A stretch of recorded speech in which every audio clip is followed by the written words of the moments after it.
Chapter 1. The Iceberg in or 3. If Kara Simone had known her first day at Westbridge Memorial would involve comparing a renowned neurosurgeon's handwriting to that of a serial killer, she might have rehearsed her words better. But there she was, standing in the middle of the neurosurgery wing, holding a patient file with surgical notes scribbled like a caffeinated spider had done calligraphy, and it just slipped out. Is this blood, or did Dr. Miller write this while actively being chased by the FBI? A passing nurse choked on her coffee. Someone snorted from a corner. A cold gust of air, perhaps just Calix Miller walking in, swept through the hall. And Kara, bright-eyed and obliviously cheerful, didn't notice the man in question standing directly behind her. Until he spoke. That's a grade 2 astrocytoma resection plan, not a confession letter. Kara spun around. There he was. Dr. Calix Miller in the flesh. Tall, surgical mask slung down from his neck, scrub top pristine, expression somewhere between annoyed and bored, like even his irritation had better things to do. Kara stared. Calix stared back. Then Kara did the only thing that made sense in the moment. She grinned and said, "Well, in that case I hope the astrocytoma didn't mind your penmanship." A beat of silence stretched long enough for Kara to hear her own heartbeat. "Then follow me," Calix said, turning on his heel without another word. Kara blinked. "Not a people person," she muttered, jogging to keep up with his long strides. The hallway buzzed around them, nurses wheeling monitors, orderlies rushing by with patients, residents whispering like the cool boss just walked into the break room. Which, in a way, he had. Dr. Calix Miller wasn't just the head of neurosurgery, he was the Calix Miller, the youngest neurosurgeon in the country to perform a successful awake craniotomy, the subject of half the articles in Modern Med magazine, and, if gossip was to be believed, the most frustratingly untouchable man in the building. Every doctor Kara had spoken to had warned her, don't joke with him, don't compliment him, don't breathe wrong around him. Naturally, she had done all three within 90 seconds. Calix stopped in front of the OR briefing room, holding the door open with a look that clearly said, "Don't thank me, just go in." "Much obliged," Kara chirped, breezing past him. The room was all stainless steel and glass walls. A screen displayed the brain scan she'd be illustrating, along with procedural diagrams Kara could only half read. She took a seat, unzipped her sketch portfolio and flipped to a clean page. "You're the illustrator," Calix said flatly, sitting across from her. It wasn't a question. "Kara Simone at your service," she replied, holding out her hand. He looked at it like she was offering a dead fish. "I've reviewed your work. It's acceptable."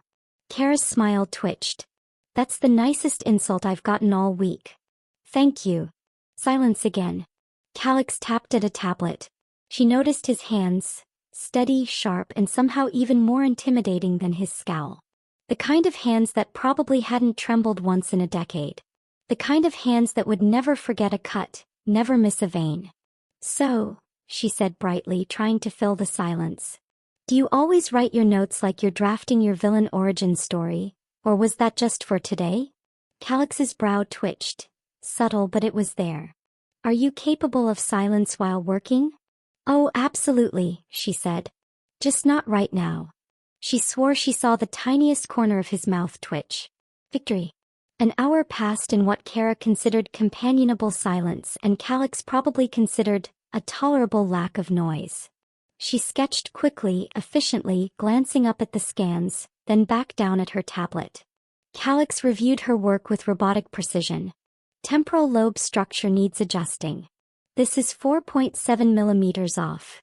"Not bad for a guess," Kara replied, adjusting it to precisely 4.7 millimeters. "Are you always this precise or just trying to impress me?" "I don't try," he said. "Of course you don't," Kara murmured. "Trying is for people with emotions." He glanced up at her, briefly, like he was trying to decide if she was insulting or fascinating. The door slid open and a third figure stepped in. Dawn Warren, her lab coat crisp, her bun tighter than a drum and her eyes sharp with calculation. "Dr. Miller, I've revised the pre-op notes you requested," she said, handing him a folder.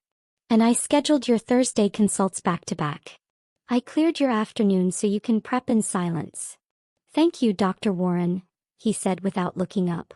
Kara watched Dawn's mouth twitch into a tight smile. Then Dawn turned to Kara. You're the illustrator, she said, voice like glass. I'm the walking doodle factory, yes, Kara replied, smiling. Dawn didn't smile back. Make sure your doodles stay professional. This isn't an art show. Before Kara could reply, Calix cut in. Her work is approved. That's all that matters. Dawn's expression flickered, just for a second. Of course, she said smoothly. I just thought it worth reminding. And with that she turned and walked out, leaving behind a scent of lavender and judgment. Kara raised her brows. She seems tightly wounded. Calix didn't answer, but the ghost of that almost smile returned. Later that afternoon, Kara found herself alone in the break room, raiding the vending machine. The neurosurgery wing, it turned out, was not known for snacks. She held a questionable bag of sour gummies in one hand and a notebook in the other, balancing her lunch and potential cavities like a pro. She was sketching again, nothing official, just something to unwind. A cartoon version of Dr. Calix Miller, standing beside a brain diagram with a speech bubble that read, I feel nothing except judgment and the urge to correct your measurements. He chuckled to herself. Is that supposed to be me? She yelped, turning around to see Calix standing behind her, arms crossed, one brow raised. Oh my God, you have to wear a bell or something, she gasped, clutching her chest. You're like a surgical ninja. He walked past her, picked up a bottle of water and glanced at the sketch again. My head is not that large. Kara grinned. Artistic exaggeration. It matches the size of your ego. He opened the water and took a sip. You're not intimidated. It wasn't a question. It was an observation. Kara tilted her head. Should I be? Most people are. I'm not most people, Dr. Miller. That ghost of a smile. There it was again. He was starting to collect them like rare stamps. You really aren't, he said quietly, and for a moment it felt like time paused. Then his pager beeped and the spell broke. He glanced at it, nodded once. I have a consult. Don't be late for the OR observation tomorrow. I don't tolerate distractions. Yes, Your Highness, she said with a mock salute. I'll even bring my most boring pens. He stopped at the door, turned slightly and said without looking at her, bring the good ones. You'll want to capture this case properly. Then he left. Kara blinked, a smile slowly spreading across her face. She looked down at her cartoon and scribbled a new line under it. Chapter 2. A sketchy situation. The next morning, Kara Simone woke up early, tied her curls into a loose ponytail and told herself, firmly, that she was going to be professional. No snark. No doodles. No unsolicited commentary about anyone's emotional repression levels. Keep it clinical, she said to her reflection. Like a calm, emotionally balanced medical robot. Then she dropped her pen into her coffee mug. By the time she arrived at Westbridge Memorial, her portfolio smelled faintly of mocha vanilla and panic. Dr. Calix Miller, as expected, was already in the OR prep room reviewing surgical maps. His scrubs were as perfect as ever. Not a wrinkle, not a drop of lint. Kara was 90% sure he had a lint-averse aura. You're late, he said without looking up. I'm 5 minutes early, Kara replied. Which is 5 minutes late if you're supposed to be early. She made a face behind his back. You must be fun at parties. I don't attend parties. Shocking. The surgery was a rare procedure. A pineal cyst removal that required a meticulous approach and a delicate touch. Kara stood outside the OR, sketching from the observation deck as Calix operated below with surgical precision. His focus never wavered. Hands steady. Movements elegant, like a conductor leading a very high-stakes orchestra. She drew quickly, capturing angles of approach, retraction tools and brain positioning. She was so caught up in the artistry of it all that by the time the patient was stitched up and wheeled out, she had filled half her tablet. Later that afternoon, back in the staff lounge, Kara sat reviewing her sketches. Just for fun, she flipped to the last page and started sketching again, this time from memory. She drew Calix standing in the oar, only shirtless. It wasn't weird. It was artistic curiosity. She was a professional illustrator and muscle structure was important. Also, okay, maybe she gave him a slightly heroic pose and added a little extra definition to his abs. Purely for anatomical study, of course. She was so immersed that she didn't hear the door open. Or the footsteps. Or the throat clear. Until, "Is that me?" Kara froze. Then slowly, painfully, tilted the sketchpad up toward the voice. Calix. Eyebrow raised. Looking directly at the half-finished portrait of himself. Tips. And heroic lighting. Kara slammed the tablet shut. "That was for practice," she blurted. "For reference. Educational muscles." Calix blinked. "Educational muscles? I didn't mean for you to see that," she mumbled, half buried in her own shame. "I mean, I did draw your biceps a little too fondly, but it was just brain focus. Artistic license." He stepped closer, glancing at her bag of pens. Then, to her horror, he reached out and reopened the tablet to the sketch. Kara shut her eyes. "If you fire me, please just do it quietly." Calix stared at the sketch for a long moment. Then, "The shading on the brachialis is off." She blinked. What?" He pointed. "You shaded here." He tapped her drawing.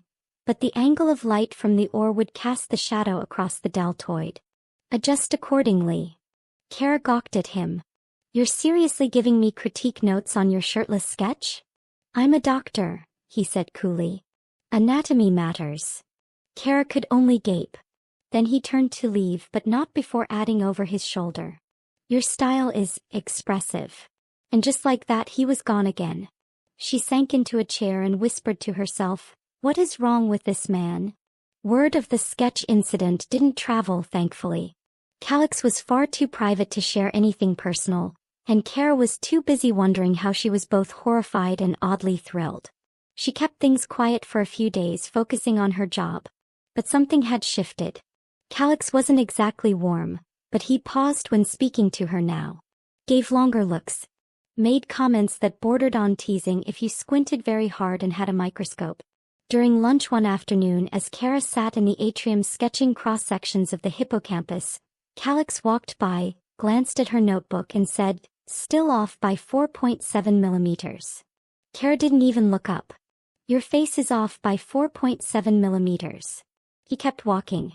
But she swore he smirked. Meanwhile, Dawn Warren watched all of this with thinly veiled irritation. She had been at Westbridge for 3 years. She had completed 2 advanced surgical electives, stayed late on every shift, learned Calix's routines, memorized his protocols. And yet he barely spoke to her unless absolutely necessary. But Kara, with her scribbles and oversized sketch pads and coffee-stained folders? Kara got smirks. Oh, unacceptable. One afternoon, Dawn cornered Kara near the nurse's station. "I hope you're enjoying your assignment," she said, tone sugary but sharp. Kara looked up. "So far no one's thrown scalpels at me, so yes. I'm thriving." Dawn leaned in. "Let me give you a piece of advice. Dr. Miller values professionalism. If you're planning to keep your job, maybe tone down the cartoons." Kara blinked. Cartoons. You know, the funny doodles. The silly remarks. He tolerates it now, but Calix doesn't form attachments. He doesn't fraternize. Kara smiled sweetly. "Well, good thing I'm not here to fraternize. I'm just here to draw brains and occasionally shade biceps." Dawn's eye twitched. Kara walked away with a skip in her step. Chapter 3. The Brain Behind the Smile. Kara Simone had a theory. It had brewed over 2 weeks of awkward hallway run-ins, surgical observation marathons, and about 16 interactions that could qualify as emotionally charged if you used a very generous grading curve. Her theory was this: Dr. Calix Miller, top neurosurgeon walking thundercloud, chronic smirker, liked her. In the same way cats liked laser pointers. Mildly entertained, slightly confused, and unwilling to admit they cared. But Kara had another theory too. She liked him back. It wasn't just the face, although wow, the face. It wasn't just the hands or the brain, or the mysterious silences filled with judgment and possibly yearning. It was the way he treated his work like it mattered. It was the way he never lost focus even when the whole floor was spinning. And maybe, it was the way he didn't dismiss her. He corrected her. Constantly. But he never made her feel small. Which was why, on a crisp Thursday morning, Kara arrived to the hospital with two things. A thermos of coffee strong enough to melt enamel and a plan. Step 1, be normal. Step 2. Try to figure out if the hottest brain doctor in the country was also the emotionally repressed star of her romantic comedy life. Step 3. Don't faint if he touches your shoulder again. She was sketching in the staff garden, just for herself, flowers and neurons swirled together, when she saw him. Calix. Sitting alone on a bench, sipping black coffee, staring into nothing like it owed him answers. She hesitated. But then he glanced up and, yep, there it was. That tiny nod. His version of, hello. She approached. Mind if I sit? She asked. He gestured to the bench like it belonged to no one, which was classic him. They sat in silence for a beat. Kara fidgeted with her sketchbook. Finally, she asked, do you ever take a day off? Calix shook his head once. Why? Because I've seen squirrels blink more than you rest. I don't like unproductive time. That's sad. It's efficient. Efficiently sad. He looked at her then, direct and unreadable. Why does it matter to you? Kara tilted her head. Because for someone who saves lives, you don't seem all that interested in living yours. That made him pause. Actually pause. Then he said so softly she almost missed it, it used to be different. She waited. But he didn't elaborate. Just sipped his coffee again like he hadn't cracked open a window into his soul. Kara opened her sketchpad. If you ever want to talk about it, I'm good with secrets. You're terrible with secrets. You drew me shirtless and labeled my triceps. Artistic freedom. A long pause. Then without looking at her, Calix said, you shaded the triceps wrong too. She gasped. Blasphemy. And finally he smiled. Not a ghost. Not a twitch.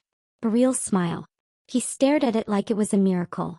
Don't get used to it, he muttered, still smiling. Kara whispered, too late. The shift later that day was unusually intense. A teenager came into the ER after collapsing at soccer practice. CT scans revealed a small but critical brain aneurysm. Time was against them. Calix took the lead. Kara, though not allowed in the OR for this emergency, was assigned to update the visuals for post-op explanations. She set up in the observation lounge, where Dawn Warren was already glued to the glass like she could control the surgery with sheer force of ambition. He's never lost a patient under 18, Dawn murmured. Kara paused. Really? He won't say it, but I've checked. 13 years. Not one. They both fell quiet as Calix made the first incision. Kara watched his face through the mask. Focused. Controlled. But gentler than usual. Not robotic, protective. And suddenly Kara understood. This was why he worked like a machine. Because for someone like him, caring too much meant carrying everything. Hours later, the surgery was successful. The teenager would recover. Kara found Calix washing up outside the scrub room. He looked exhausted. She stepped forward and handed him a paper cup. He took it, frowning. What is this? Tea. With lemon. Good for people who pretend they don't have emotions. Calix accepted it silently. You're not cold, you know, she said. He didn't reply. You're just guarded. It's okay. Still no words. Just a long, unreadable stare. Then, I used to be warmer. Kara blinked. What happened? His voice dropped. I lost someone. She inhaled slowly. I'm sorry. So was I. Later that evening, Kara couldn't sleep. She kept thinking about his words. I used to be warmer. What did it take to dim a light like that? The next morning, she returned to the hospital with a new sketch in her portfolio. It wasn't part of any assignment. It was just something for him. She found him reviewing patient files. His eyes were tired but sharp as ever. Without a word, she placed the page on his desk. It was a drawing of a man in surgical scrubs, standing in the center of a chaotic storm, lightning, wind, shadows swirling around. but in his hands he held a child's brain scan, steady and unwavering. Beneath it she had written, "Even storms have purpose." Calix looked at it for a long time. Longer than she'd expected. Then very quietly he said, "You see too much." Kara smiled. "That's kind of my thing." He reached for the page and gently, deliberately, slipped it into his drawer. When he looked up at her again, something had shifted. And though he said nothing, she knew. Another wall had cracked. And she was still standing. Confessions of Your Romantic Comedy Story featuring Dr. Calix Miller and Kara Simone. Chapter 4. Surgical Confessions. Westbridge Memorial was holding its annual fundraising gala. An elegant evening event in the hospital courtyard filled with champagne, classical music, and awkward encounters between surgeons and the rich donors who kept the lights on. Kara didn't plan to go. For one, she didn't own anything remotely formal unless you counted her black jeans. For another, she suspected her idea of mingling wouldn't go over well with uptight benefactors. But Dr. Patel, her mentor, waved an invitation in her face after morning rounds. "You're going. It's required for all research fellows this year. Think of it as a chance to show your work, and not your shirtless sketches." Kara groaned. That night, after wrestling with a curling iron and the concept of adult socialization, Kara walked into the courtyard wearing a borrowed navy blue dress, sensible heels and a purse filled with business cards and mints. She didn't expect him to be there. And certainly not looking like that. Dr. Calix Miller stood near the fountain, suited in black, no lab coat in sight, a glass of water in one hand and a fortress of emotional detachment in the other. Even from across the courtyard, his presence made people shift. He saw her before she could hide. Of course he did. Their eyes met. He blinked once. Then slowly walked toward her. Kara cleared her throat. "Wow. You clean up well. I mean, not that I expected you to show up in bloodstained scrubs, but I also didn't expect you to be this bondish. You look different," he said, eyes scanning her face. "Should I be offended or flattered?" He paused. "Flattered." Her cheeks warmed. Then he added, "Although your eyeliner is uneven." He punched him lightly in the arm. "Ruined it. You were so close to a compliment." The evening drifted by with small talk, speeches, and one awkward toast from a radiologist who tried to quote Gray's Anatomy. Kara was tucked into a quiet corner when she saw Dawn Warren gliding across the marble tiles in red satin, heading straight for Calix. "I heard you performed a subtemporal approach on the Richter boy last week," Dawn said, voice smooth. "I'd love to review the introp sequence with you sometime." Kara resisted the urge to snort. "Subtle, Dawn." "Very subtle." "Calix," ever the icicle replied, "it's already in the system. You can study the footage anytime. But it's always better to learn from the source," she purred. "I'm not a textbook," he said simply before turning and locking eyes with Kara again. Dawn followed his gaze. Her eyes narrowed. Kara offered a two-finger wave and a shrug, then excused herself to the refreshment table. A moment later she felt someone step beside her. "Calix, I dislike these events," he said. "Because people expect you to smile or because there's no sterile lighting?" "Both." Kara chuckled. "Why did you come?" He was quiet for a beat.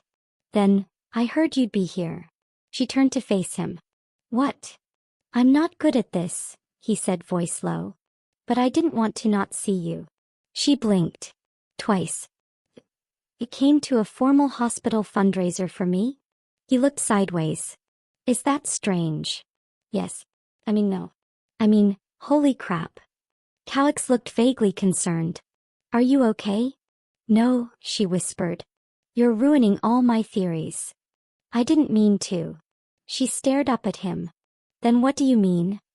He hesitated, then said with clinical precision, "I think I'm developing feelings. For you." Kara dropped her cracker. The rest of the night blurred. She barely remembered the speeches, the final raffle, or the board chairman's toast. All she could think about was Calix Miller, standing beside her, confessing his feelings like it was just another diagnosis. After the gala, he offered to walk her to her car. They strolled through the hospital's glass breezeway, stars visible through the ceiling. I didn't think you were capable of feelings, Kara said softly. I didn't think I'd meet someone who made me want to find them again. She laughed. That was almost poetic. I've been practicing, he admitted. They reached her car. She turned to face him. So what now? I don't know. A beat. I want to know, he added. Kara swallowed. This isn't just a crush, is it? I don't want to be a phase. You're not. His gaze was steady. You're a disruption. An impossible one. And I don't want it to stop. Her voice caught. That might be the most romantic brain nerd thing I've ever heard. He leaned forward then, cautiously, his hand brushing her cheek. Hey, he asked. Kara nodded. He kissed her, gently like she was fragile. And then firmer like he'd realized she wasn't. The next morning, everyone on the neuro floor noticed something strange. Dr. Calix Miller arrived 10 minutes late. With coffee. For two. He handed one to Kara without a word. She blinked, then took it like it was the crown jewels. Dr. Patel watched from across the hallway. Huh, she murmured to a nurse. I didn't think he even owned a second hand. Meanwhile, Dawn Warren was practically vibrating with suspicion. But Calix didn't say a thing. Kara sipped her coffee and tried very hard not to grin. She failed. As something had shifted. And it wasn't just his schedule. Chapter 5. Neurons and Near Misses. Despite what rom-coms promised, dating a brain surgeon wasn't always candlelit dinners and slow dances in the break room. Sometimes it meant late-night texts that said, surgery ran long. Don't wait up. Other times, it meant planning a lunch together and then watching him be pulled into an emergency craniotomy 2 minutes before the food arrived. But for Kara Simone it was worth it. Because even if she only got 10 minutes with Calix between shifts, those 10 minutes felt like the safest part of her day. And when he looked at her, really looked, like she was the only thing in a world full of brain scans and chaos, well, she would have waited 10 hours just for that. It had been 3 weeks since the kiss. Since Calix had gone from emotionally unreadable to selectively vulnerable. She was learning to navigate the rhythms of his world. She no longer panicked at his silences, because she'd learned he used them not to shut her out, but to figure her in. Still, being with someone like Calix came with unique challenges. Such as, Calix Miller did not know how to flirt. At all. Kara was sketching in the resident lounge when Calix walked in, holding 2 cups of coffee like a man on a very serious mission. He handed one to her without a word. Thanks, she said. You even remembered the cinnamon this time. I wrote it down. Romance lives, she teased. I also noted the optimal temperature window for consumption. You usually drink it too late. She blinked. You took notes on my coffee habits? Of course. Consistency improves satisfaction. Kara tried very hard not to laugh. That may be the nerdiest way anyone's ever said, I care about you. He tilted his head. Was it incorrect? No. Just adorable. He stared at her then muttered, I don't aim for adorable. You fail spectacularly, she said. His ears turned the faintest shade of pink. But sweetness aside, things weren't all smooth sailing. Especially when Calix had to supervise a particularly difficult surgical case. And Kara, now cleared for active rotation, was assisting. The patient was a middle-aged man with a rare and aggressive tumor pressing against his occipital lobe. Every second counted. Tension in the oar was tight enough to snap. Kara stood across from Calix, hands steady, mind focused. Retractor, he said. She passed it without hesitation. Angle's wrong, he murmured a second later. Adjusting, she replied, fixing it quickly. Dawn Warren stood beside them, eyes narrowed. Suction, she barked. I've got it, Kara answered. An hour passed. And somewhere in the 4th hour, during a critical extraction, Kara's hand slipped. Just a millimeter. But it was enough. The monitor beeped wildly. Calix stiffened. Kara froze. Pause, he said sharply. The room went still. Alarms buzzed. Vitals stabilizing, the anesthesiologist reported. Calix's voice dropped dangerously. What happened? Kara swallowed. My hand, it was a shift in pressure, not the tool. I corrected immediately. You can't slip, he snapped. Not here. Not with this. The silence was deafening. Kara didn't respond. He just stepped back. Let Dawn take over. And watched the rest of the surgery in silence. The operation was a success. The tumor was removed. The patient would recover. But Kara wasn't celebrating. She sat on the stairwell behind the east wing, scrubs still on, face pale. Her hands hadn't stopped trembling. She heard the door open behind her. Footsteps. Then he was there. Calix stood a few feet away, staring down at her like he wasn't sure if he should speak. I shouldn't have raised my voice, he said finally. You were right, she murmured. I was harsh. Kara sighed. It wasn't just that. Sat for 1 second. I wasn't your girlfriend. I was just another weak link in your oar. He didn't speak. Then he sat beside her, shoulders brushing. When I'm in that room, he said slowly, I only see the patient.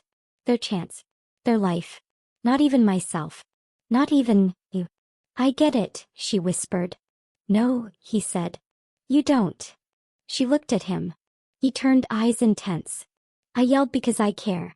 Because if you ever made a mistake you couldn't fix, if anything happened to you because of it, I wouldn't recover. Kara's breath caught. That's not professional, he added, voice cracking. But it's the truth. A long pause. Then she leaned against him. I forgive you, she said softly. I don't deserve it. Too bad. You're getting it anyway. They sat there for a while. No monitors. No protocols. Just them and the buzz of the hospital lights above. Eventually she said, You know what your problem is? What? You feel too much. You just bury it under all that grumpy neurosurgeon energy. Calix exhaled. I'm working on it. Kara reached for his hand. So am I. Chapter 6. Misfires in Moonlight. It started with a parking lot disaster. Kara had just finished a 12-hour shift and was crawling toward her car like a zombie when she realized her keys were not in her bag. She backtracked through every hallway locker and even the vending machine nook. No luck. By the time she found them, sitting proudly atop the staff microwave, it was already 9 p.m. and the hospital garage was nearly empty. She made it to her car, only to find it wouldn't start. Oh, come on, she groaned, slamming her head against the steering wheel. A soft knock tapped her window. Calix. She rolled it down. Don't say anything. I wasn't going to, he replied. But I will if you don't accept a ride home. Are you my knight in shining lab coat? I'm your only Uber option. I don't surge charge. Calix's car was exactly what Kara expected. Spotless, silent, and smelled faintly of surgical hand gel and mint. I didn't know you listened to music, she said, surprised to hear soft jazz playing from the speakers. I don't. It's background to keep my brain from rehearsing procedures while I drive. You rehearse surgeries while driving? Only traffic light segments. Kara laughed, letting her head fall back against the seat. Do you always function at full capacity? I try. Maybe you need a manual override. I have you, he said simply. She blinked. Was that your version of flirting? I think so. She smiled. 10 out of 10. Would recommend. Instead of going straight home, they stopped at a 24-hour diner near the waterfront. The food was greasy, the lights flickered, and their waitress looked half asleep, but Kara couldn't stop smiling. I'm not sure the tuna melt is FDA approved, she said, poking it suspiciously. I'll monitor your vitals, Calix offered deadpan.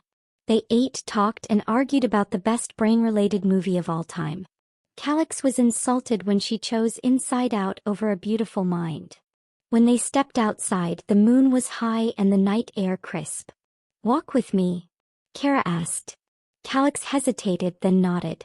5 minutes. 10, she bargained. 7. Done. They walked along the boardwalk in silence for a while, the kind of quiet that didn't need filling. Then Kara said, You ever think about how weird it is that you, of all people, ended up dating someone like me? Calix looked at her. Weird in what way? I'm impulsive. Loud. I draw cartoons of you when I'm mad. You're basically the medical Batman. That's exactly why. Why what? Why you work? You break patterns. You challenge me. You make me feel. He stopped searching. Awake. Kara's chest squeezed. Wow. That might be the nicest thing anyone's ever said to me. It's only the beginning, he said. She stopped walking. He did too. The moonlight caught the edge of his jaw. His hair was mussed from the wind. And for once his shoulders weren't tense. I think I'm falling for you, Kara said. Calix blinked. Then he stepped closer. I already fell. Back in his car the ride was quiet. Not awkward, just full. When they reached her apartment he walked her to the door. Thanks for the rescue, she said. You're welcome. She reached for the keys in her bag, then paused. You want to come up? I've got leftover pizza and a plant I keep forgetting to water. He smiled faintly. Tempting. But I have surgery in 6 hours. She nodded, then leaned up and kissed his cheek. Be brilliant tomorrow. He turned, brushing his lips against her temple. I am, he murmured. Because of you. And with that he walked back to his car. Kara stood in the doorway, stunned. Then slowly she smiled. Because somehow the most emotionally constipated man in the hospital had just said something so soft, it made her knees wobble. Chapter 7. Scalpels, Secrets and Saying Yes. The hospital had never felt busier. Spring always brought in a wave of unpredictable cases. Biking accidents, hiking injuries, even a tourist who tried urban cliff diving and ended up with a concussion and a selfie stick embedded in his backpack. Calix was scheduled for back-to-back surgeries, each more complicated than the last. Kara, now trusted with more responsibility, was bouncing between rotations and assisting high-stakes operations. In short, chaos. And through it all their relationship thrived. It wasn't flashy. It wasn't dramatic. But it fit. He brought her coffee at the exact minute she needed it. She left sketches of neurons and hearts in his locker. They exchanged glances across the oar that said I'm here and I've got you. It was steady. Strong. Until it wasn't. The trouble began with a rumor. Kara, whispered Nurse Janet at the scrub sink. Did you hear? About what? Dawn Warren. Word is she's transferring to Johns Hopkins. Said she's not leaving without making things right. Kara frowned. Making what right? Janet leaned in. She told someone in admin that Calix has been showing favoritism in the OR. That he bends protocol to keep you close. Kara's jaw tensed. That's ridiculous. She sounded serious. Said he jeopardized a recent case because you were assisting. That's a lie, Kara said flatly. But deep down a pit of dread began to form. Dawn had always been ambitious. Pulled a little too sharp around the edges. Kara had once brushed it off as competition. Now it felt personal. She waited until after rounds to find Calix. He was reviewing patient charts in the neurosurgery conference room, hair slightly tousled, sleeves rolled up. Can we talk? She asked. He looked up, immediately alert. What happened? She closed the door. It's Dawn. He listened silently as she explained. His jaw tightened with every sentence. She's saying you've compromised your judgment, Kara finished. Because of me. Calix leaned back in his chair. The board won't believe it. But if they do. They won't. And if they do, she repeated. His gaze met hers. Then I'll resign. What? Well, you've built your career here. Calix, you're the chief neurosurgeon. I'm also a man who won't let someone slander the woman he stopped short. Go on, she whispered. His voice softened. The woman he loves. Kara stared at him, breath caught. I love you, he said again, quieter this time. So whatever fallout comes, we handle it. Together. She blinked furiously. You can't just say things like that during a potential scandal. I'm emotionally fragile. His lips curved. Then I'll say it again when you're emotionally stable. The hospital board called a formal review. Kara was interviewed. So were multiple nurses, residents, and a few patients. It was a long, exhausting week. But by Friday the verdict was in. Allegations. Unsubstantiated. Turns out, Dawn's credibility unraveled when 3 nurses confirmed her obsessive interest in Calix. and one showed a screenshot of an unsent message in her draft folder titled, Confession to Dr. Miller. Yikes. Dawn resigned quietly 2 days later. In the hospital, it issued a quiet apology to both Calix and Kara and promised to review its harassment policies. I told you we'd get through it, Calix said as they stood on the hospital roof that evening, watching the sun disappear over the city skyline. Kara leaned into his side. You also said you were emotionally constipated. I'm recovering. She smiled. Well, you did say you love me. And I meant it. Good, she said. Because I love you too. He turned to her fully. Kara Simone, he said, would you consider making that a permanent condition? Her eyes widened. Wait, what are you saying? I want to be with you. No hiding. No hesitations. I don't have a ring yet, but I know what I want. And I want us. She laughed through a tear. You just proposed without a ring after a scandal on a hospital rooftop. Romantic, right? Very. And yes. It's a yes. Chapter 8. Scrubs, Surprises and Ever After. The morning light filtered softly through the hospital windows, casting a gentle glow on the operating room where Dr. Calix Miller was preparing for another critical surgery. But this time something was different. His usually stoic face held a quiet warmth whenever he glanced at the empty chair beside him, the chair that had until recently been reserved for Kara Simone. Today she was there in person, not just in his thoughts. Kara slipped into her scrubs with a smile, feeling lighter than she had in weeks. The storm of rumors and tension was finally behind them, and their relationship was stronger, braver and more honest than ever. As they scrubbed in together, Kara reached out and squeezed Calix's hand. He turned surprised and she leaned in, whispering, "Good luck." His breath hitched. Without thinking, he brushed his lips against hers, a soft, lingering kiss that caught both of them off guard. Pulling back slightly, Calix chuckled, "That's the best good luck charm I've ever had." Kara grinned. "I'm full of surprises." The kiss was electric. A promise sealed in the quiet urgency of their chaotic world. The surgery went smoothly, but the real magic happened afterward.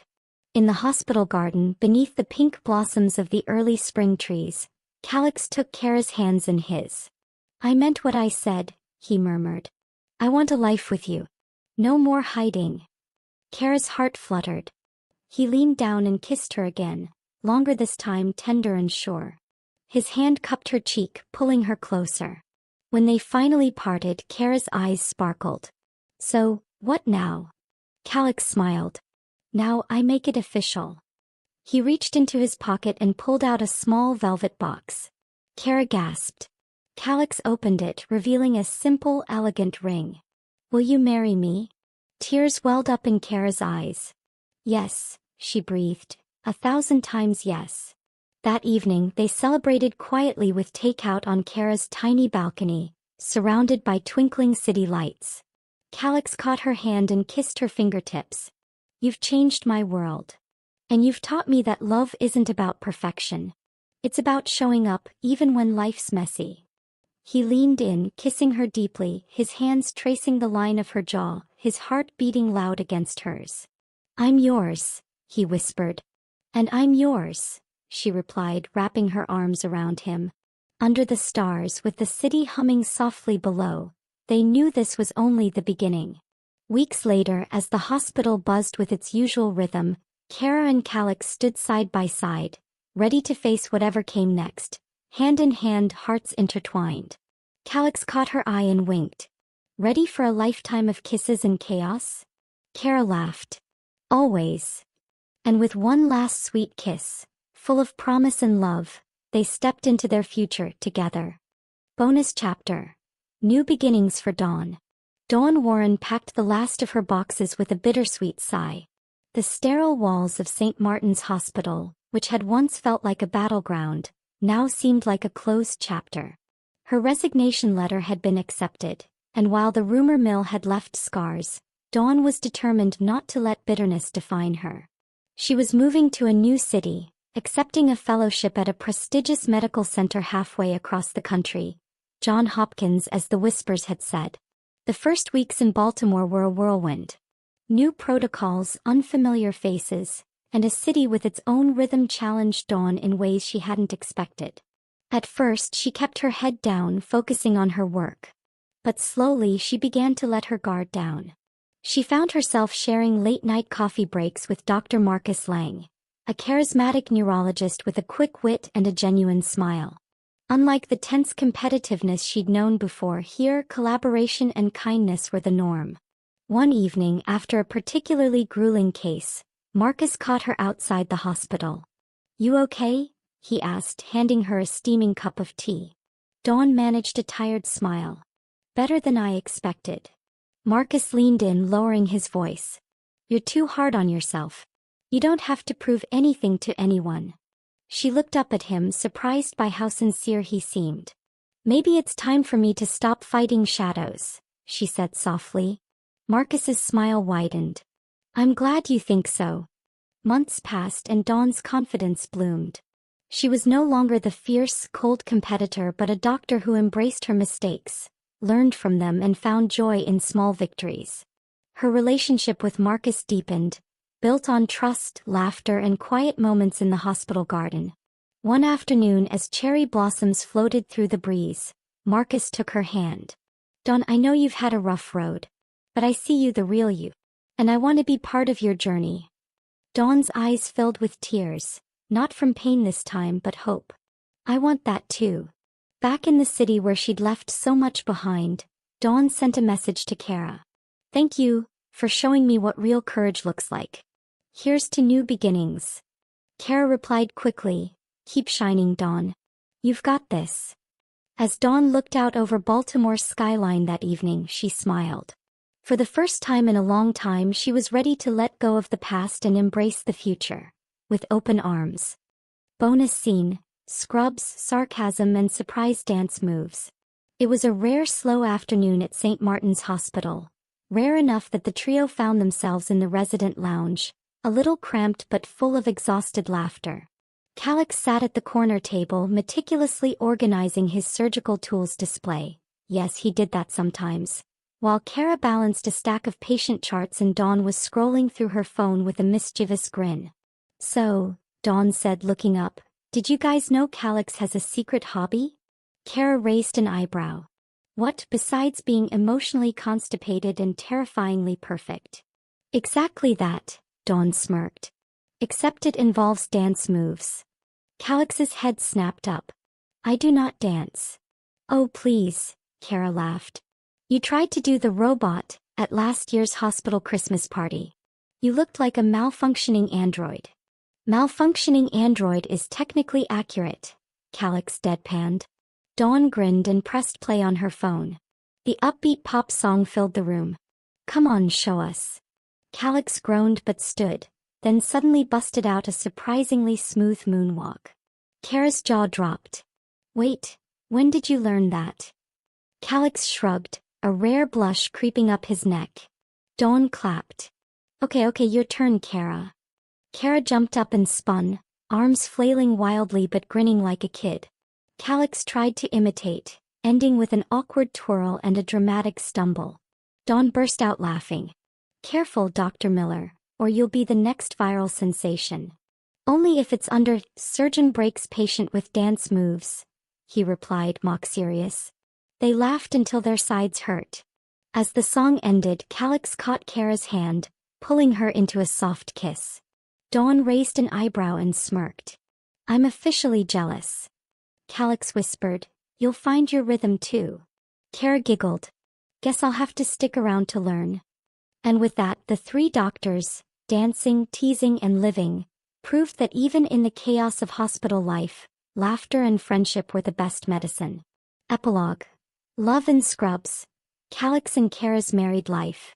Sunlight spilled gently through the bedroom window, casting a soft glow over the scattered medical books, a pair of mismatched coffee mugs, and a small bouquet of wildflowers on the bedside table.